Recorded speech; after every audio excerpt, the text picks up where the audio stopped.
bisa sembuh aja udah senang Omang, udah nggak bisa ngerepotin saudara-saudara. Itu yang pengen Omang. Selama ini kan sesudah nggak ada ibu, ngerepotin cece-cece, adik-adik.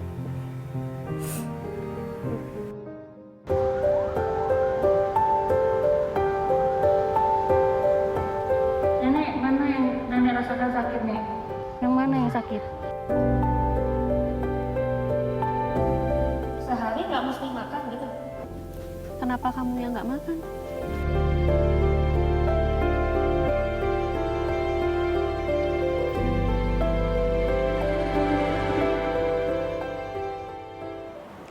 Indeks kualitas udara di Jakarta ini sangat buruk atau dalam kondisi tidak baik, yakni di angka 160. Tidak hanya menyebabkan sesak nafas, tapi polusi seperti ini bisa menyebabkan masalah pada kulit. Misalnya kulit menjadi lebih kering, kemudian bisa menjadi radang, alergi, hingga eksim, bahkan kerusakan jaringan kulit. Tapi sepertinya kondisi kerusakan pada kulit yang kita alami sebab polusi tidak seberapa jika dibandingkan dengan kisah perjuangan yang dirangkum rekan kami Hendrawan Setiawan di Kabupaten Sleman, Yogyakarta. Ia adalah Oman yang terpaksa harus terkurung karena susahnya akses untuk mencari sembuh. Kabupaten Sleman yang berada di utara daerah istimewa Yogyakarta memang terus berkembang.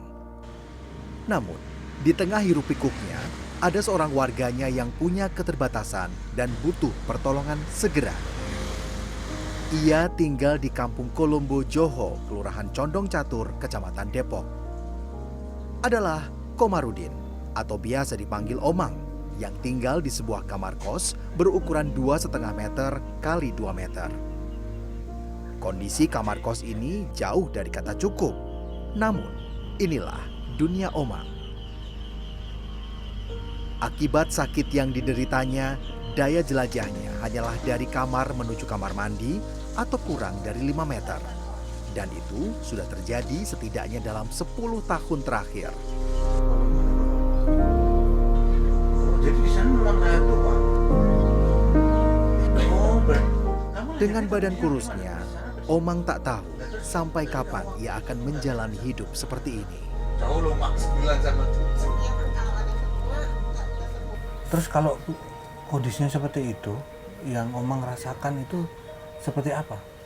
Sakit perih sama ya nggak bisa ngapa-ngapain Mas.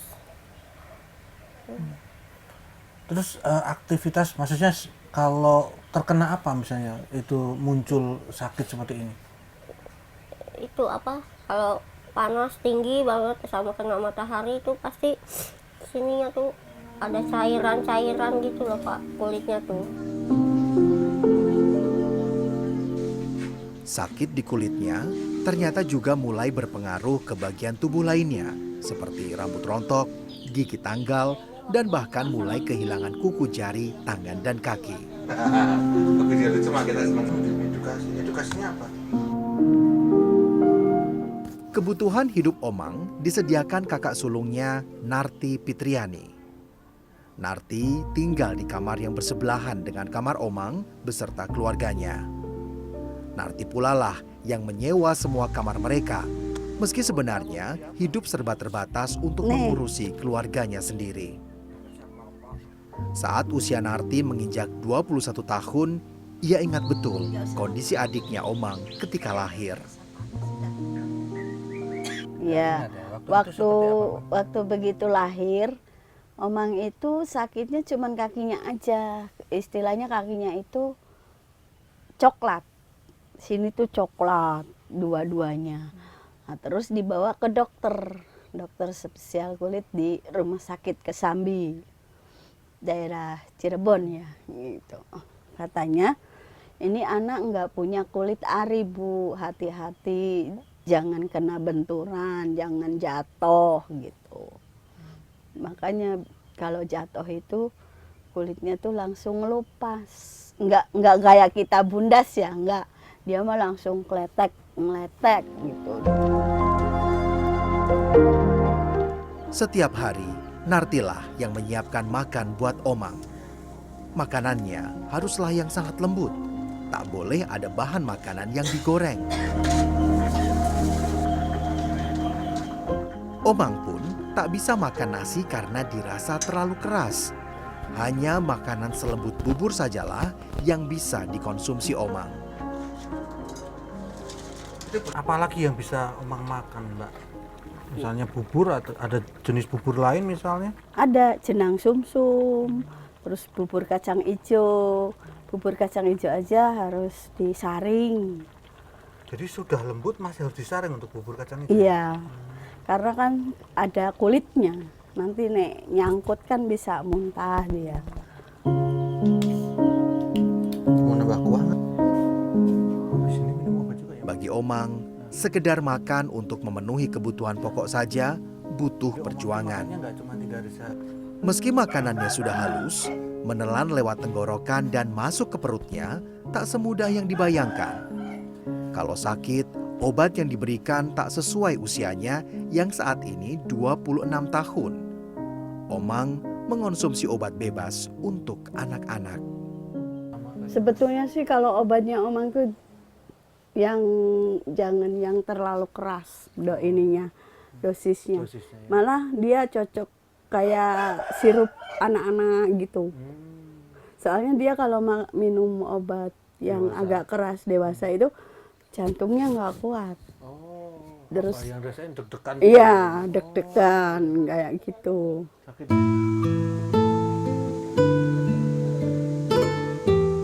Sebagian besar hidup Omang dihabiskan dengan tiduran setelah mengalami patah di daerah punggungnya hampir 10 tahun lalu. Selain Narti, adik Omang, Khotimatul Inayah, adalah sahabatnya untuk melepas penat. Meski tak tinggal serumah, Ina sering datang merawat Omang.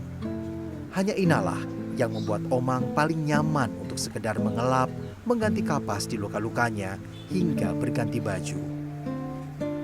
Omang dirawat saudaranya karena kedua orang tuanya sudah berpulang. Ibunya berpulang 6 tahun lalu, sedang ayahnya meninggal tahun 2020. Terus apa yang Ina sampaikan ke Omang kalau dia pada titik terendahnya gitu? Biasanya tuh kadang kalau misalnya lagi berdua gitu, lagi sambil nyalinin gitu, kadang kan suka nangis kayak gini, nggak punya ibu, nggak ada ibu kayak gini. Dia kan benar-benar ngerasa di titik terendahnya tuh semenjak ibu udah nggak ada kan, Pak. Dulu aja waktu ibu nggak ada tuh kayak, nanti Omang sama siapa kayak gitu. Ya Ina mah sebagai saudara ya loh, ya kan saudaranya banyak sama kita, kalau bukan kita yang ngurusin ya siapa lagi gitu. Itu sih paling Omang yang kuat. Omang tuh bukan beban kok buat kita. Omang tuh Omang tuh pahala buat kami kayak gitu. Narti dan Ina adalah 2 dari 7 saudara Omang lainnya yang akan selalu ada ketika ia butuhkan. Udah bisa sembuh aja udah senang Omang, udah nggak bisa ngerepotin saudara-saudara. Itu yang pengen Omang. Selama ini kan sesudah nggak ada ibu, ngerepotin cece-cece, adik-adik. Nah, mereka tidak ada masalah kalau bantuin Omang, mereka mau membantu Omang. Iya, tapi Omang yang nggak enak. Omang yang merasa bersalah. Kenapa Omang merasa bersalah? Ini kan Omang tidak pernah memilih untuk menderita sakit ini kan? Iya. Omang merasa jadi beban. Terus kalau misalnya Omang sembuh, Omang pertama mau ngapain? Katanya dia mau sujud syukur, terus mau mandi. Terus habis itu mau jalan-jalan. Amin. Terus ini, pernah dia bilang, Omang mau ngojek aja deh. Mau jadi ojek online, katanya gitu.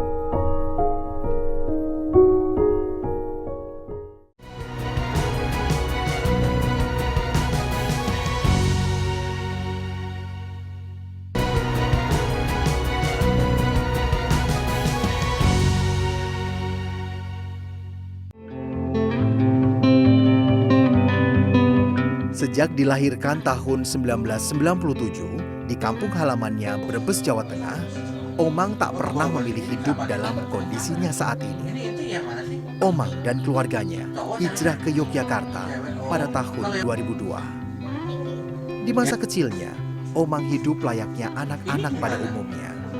Omang pernah bersekolah hingga kelas 4 SD.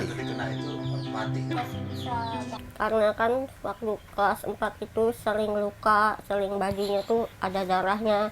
Bu, ini Komarudin berdarah gitu kan, setiap hari malu gitu.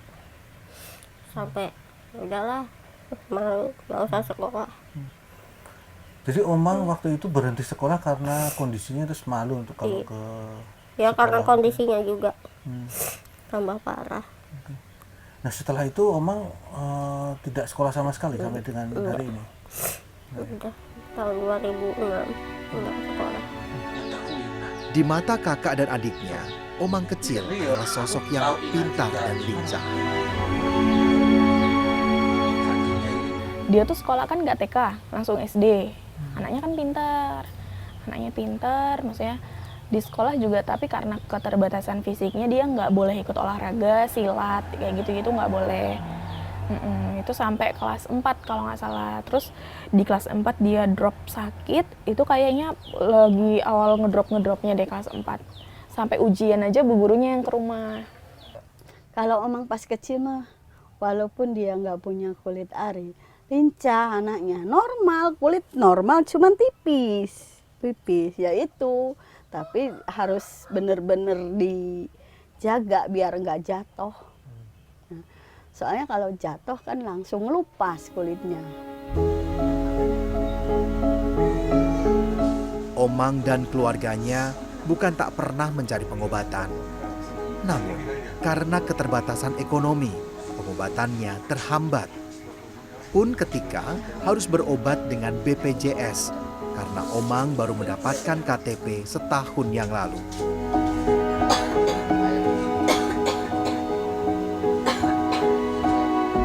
Untuk mendapatkan KTP ini, Omang dibantu tetangganya yang juga seorang kader kesehatan di kampung.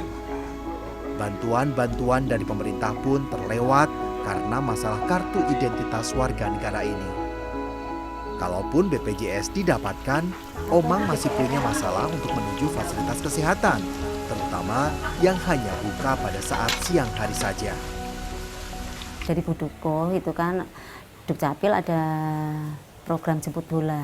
Jadinya kita ditanya siapa saja yang membutuhkan untuk KTP jemput bola, karena jadi kan kita perekaman di sini kita mengusulkan Omang. Jadinya alhamdulillah disetujui dan dari Dukcapil datang ke sini. Udah, jadi Omang punya identitas sih, karena udah lama dari dulu kan kita tidak punya identitas. Margiani berharap Omang mendapat perhatian lebih dari negara. Kalau misalnya bisa itu untuk kesehatan yang dari dinas kesehatan atau apa kayak gitu bisa datang ke sini atau apa. Kalau kita memang selama ini ada, tapi kan memang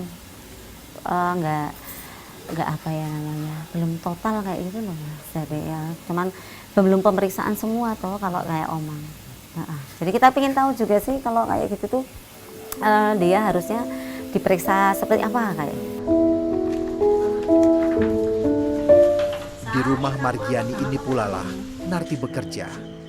Selain itu, suami Narti, Sanusi, bekerja sebagai penjual es jaipong di Pasar Kolombo. Hasil bekerja di rumah Margiani dan berjualan es jaipong inilah yang digunakan untuk mengontrak kamar, hidup sehari-hari, dan memenuhi kebutuhan kesehatan bagi Omang. Makan siang Omang. Minumnya mau panas. Omang sendiri sudah hampir tak ingat kapan mendapatkan pengobatan bagi sakit kulitnya secara layak. Kalau untuk sakitnya Omang yang penyakit kulit yang pertama kali diderita itu kapan terakhir mendapatkan penanganan medis? Waktu ada ibu sih lama banget. Omang juga lupa. Dokternya aja udah meninggal ini di sini. Dokter kulit. Iya. Iya, 2015 atau 2017 itu. Pokoknya udah lama banget. Itu dibawa ke dokter spesialis kulit dan kelamin. Terus di sana tuh diperiksa kayak biasa, dikasih obat. Bahkan dokternya aja nggak mau dikasih uang waktu itu.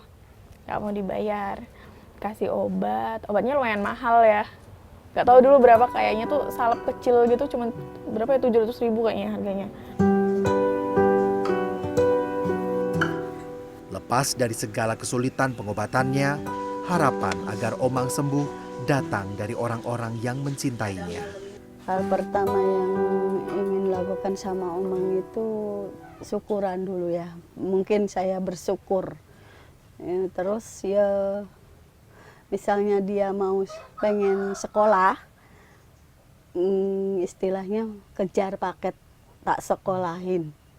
Iya, saya misalnya dia mau pengen sekolah, nanti Omang pengen sekolah lagi, nanti biar dapat kerjaan gitu. Tak sekolahin saya, biar ngejar paket gitu. Terus kalau misalnya Omang sembuh, Omang pertama mau ngapain? Katanya dia mau sujud syukur, terus mau mandi. Terus habis itu mau jalan-jalan. Amin. Terus ini, pernah dia bilang, Omang mau ngojek aja deh. Mau jadi ojek online, katanya gitu. Bagi sebagian kita, Omang mungkin tampak lemah tanpa daya. Namun semangat hidupnya telah membawa Omang kuat bertahan hidup hingga hari ini. Di usianya yang masih 26 tahun, harapan Omang untuk bisa sembuh dan meraih cita-citanya masih terbuka lebar. Apalagi bila dibantu dengan uluran tangan-tangan baik. Kisah dari Omang yang baru saja kita saksikan menjadi pengingat bagi kita bahwa tidak pernah ada kesulitan hidup yang terlalu berat apalagi untuk dijalani sendirian. Karena akan selalu ada tangan-tangan orang baik yang peduli. Seperti kisah berikutnya adalah kebaikan karena gotong royong.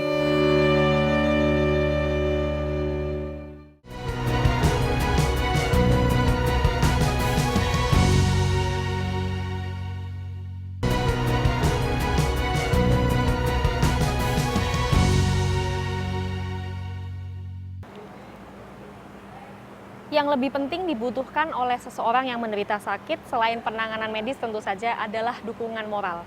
Apa yang dilakukan oleh para fisioterapis di Bantul, Yogyakarta ini adalah gambaran paling sempurna. Bahwa kebaikan tidak selalu perlu berupa aksi yang besar dan fantastis, tetapi bisa dimulai dari hal sederhana untuk orang di sekitar kita.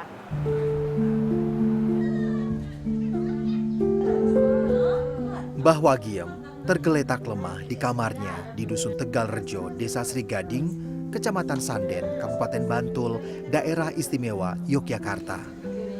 Perempuan 68 tahun ini menderita stroke sejak 3 tahun terakhir. Meski badannya lemah, sejumlah warga dusun menyemangati Mbah Wagiem. Mereka adalah para kader Jumantrok atau juru pemantau stroke. Jumantrok juga dibekali dengan peralatan tensimeter untuk mengukur tekanan darah warga yang terkena stroke.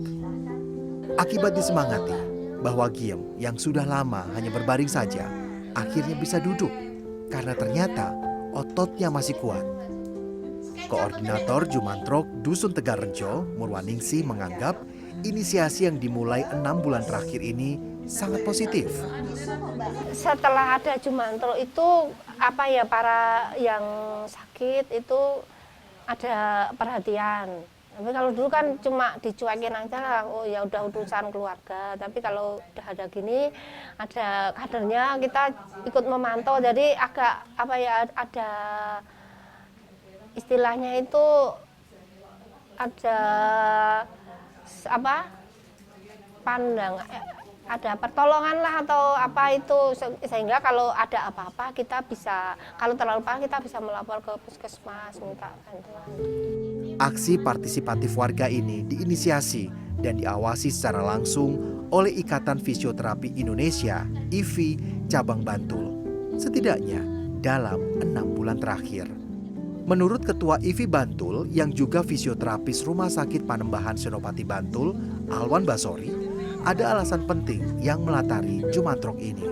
Kita catat pada tahun kemarin yang 2022 itu hampir sekitar 300-an kunjungan pasien stroke baru di Panembahan. Tapi setelah kita lihat di rawat jalannya, dia tidak tidak menjalani pengobatan lanjutan di rawat jalan, hanya 100 orangan, sekitar 100 orang. Jadi ya itu pada kemana? Apakah mereka itu ditangani di rumah sakit lain atau mungkin dibiarin saja? Dan teman-teman dari fisioterapi banyak yang cerita, dari kader juga ternyata di sekitarnya itu banyak sekali pasien stroke, dari tetangganya dan keluarganya pun kadang dibiarin aja di rumah. Selain Jumantrok, IVI Bantul juga mengadakan senam khusus lansia yang disebut sebagai Simbah Bugar. Meski dilakukan di Puskesmas Sanden, pesertanya terbuka bagi siapapun lansia yang tertarik mengikutinya. Senam yang dilakukan terdiri dari beberapa jenis seperti senam kebugaran, senam keseimbangan, dan senam otak. Usai senam, para lansia juga diminta melakukan sejumlah tes sebagai bagian screening lansia. Masing-masing peserta diminta untuk melakukan jalan di tempat dalam keadaan mata tertutup dalam 50 hitungan. Tak jarang, para lansia yang berjalan melebar dari tempat yang sudah ditentukan. Selain itu, mereka juga melakukan tes kelenturan dan juga pengukuran tekanan darah atau tensi. Para lansia mengakui manfaat kegiatan rutin ini. Termasuk Sudarmono, pria 67 tahun yang sudah 3 tahun terakhir mengikuti kegiatan ini. Alhamdulillah ada senam kebugaran yang diadakan oleh Puskesmas Sanden. Kami mengikuti, ternyata bangun tidur enteng, biasa bangun jam 3 malam, ya, terus mandi, sholat tahajud, ya, enteng sekali kebugaran itu. Sementara itu, di usianya yang ke-63 tahun, Sriana Astuti mengaku bahagia bergabung dengan Simbah Bugar. Kalau enggak senam itu rasanya enggak happy, enggak tambah sehat gitu loh.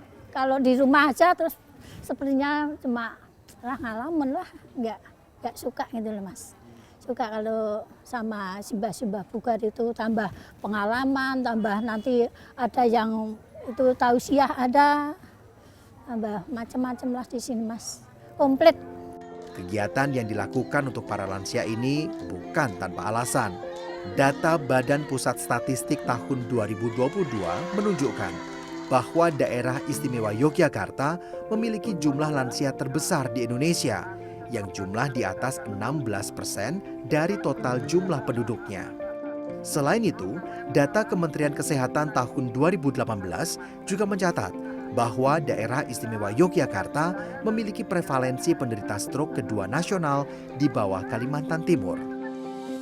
Komunitas fisioterapis di Bantul ini juga menyasar usia anak-anak sekolah untuk dilakukan screening terhadap kecanduan terhadap gadget dan postur tubuh.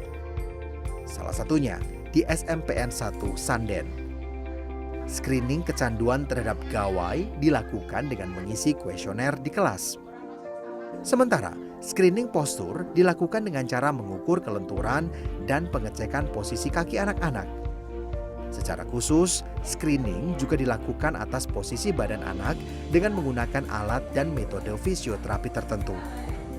Sekolah berharap kegiatan yang sudah beberapa kali dilakukan di sini berjalan terus-menerus. Sebaiknya kegiatan seperti ini berkelanjutan karena sekolah itu kan setiap tahun itu generasinya berbeda, sehingga yang diperiksa nanti semua anak-anak di SMP itu bisa dari tahun ke tahun ada pemeriksaan seperti itu. Karena mengingat pentingnya aktivitas tersebut. Kegiatan-kegiatan yang dilakukan IVI Cabang Bantul ini dilakukan tanpa ada biaya apapun. Ini dilakukan sebagai bentuk pengabdian kepada masyarakat serta ungkapan rasa syukur atas keahlian yang mereka terima. Alih-alih mengapitalisasinya, ada alasan tertentu membagikan profesionalitas mereka ke publik secara gratis. Kalau masalah uang itu bukan satu-satunya yang harus kita kejar, tapi kepuasan yang paling kita rasakan itu saat mereka bilang terima kasih saya bisa jalan, terima kasih saya sekarang kerja lagi Mas. Itu di luar ekspektasi kita, kadang kita sambil nangis kita melihat itu menjadi sebuah semangat bagi kita untuk yang lain harus seperti itu juga, harus bisa jalan juga. Kepada orang-orang yang ditolong, doa mereka hanya satu, agar selalu diberi kesehatan, agar dapat berbagi kebahagiaan.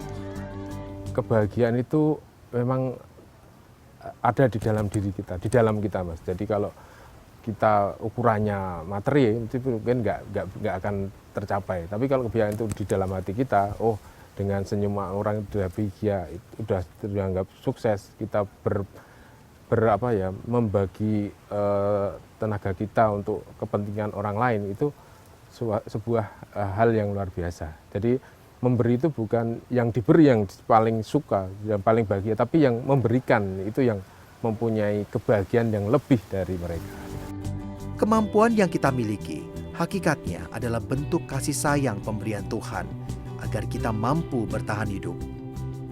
Maka tak perlu selalu berhitung keuntungan atas keahlian yang kita miliki. Karena sesungguhnya kebahagiaan tak melulu soal materi, tetapi kebahagiaan juga bisa datang dari kelapangan hati kita untuk berbagi.